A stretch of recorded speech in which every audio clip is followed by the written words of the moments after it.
Family politics. পরিবারের মধ্যে যদি আপনার রাজনীতি চলে, সেই পরিবারের মধ্যে যে বাচ্চাগুলো জন্ম নেয় তাদের জীবনে কোনো শান্তি নেই।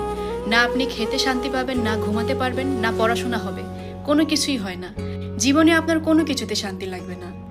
মানুষ তো ধোঁকা খায়, প্রেম করে, ছ্যাঁকা খায়, অনেক কিছু হয়, কিন্তু এগুলা ফ্যামিলি পলিটিক্সের কাছে কিচ্ছু না। যারা এই ধরনের সমস্যার সম্মুখীন হয়েছে তারাই জানে ফ্যামিলি পলিটিক্স কি। মানুষকে তিলে তিলে ধ্বংস করে দেয়, মনের কোনো একটা জায়গায় পাথর বানায় ফেলে। এই পাথর কখনোই গলে না।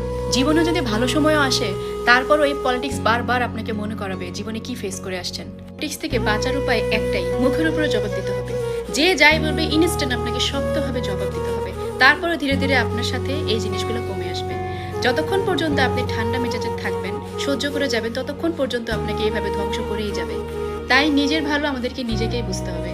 কেউ আমাদের ভালো বুঝবে না, ফ্যামিলিও না, বিশেষ করে এই ধরনের ফ্যামিলি। তাই প্রথম থেকে এগুলো স্টপ করতে হবে।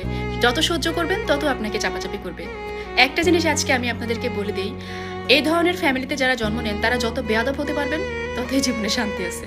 আদারওয়াইজ নাই। জবাব দিতে হবে, মুখের উপরে জবাব দিতে হবে। এটা আমি আমার নিজের এক্সপিরিয়েন্স থেকে বলছি।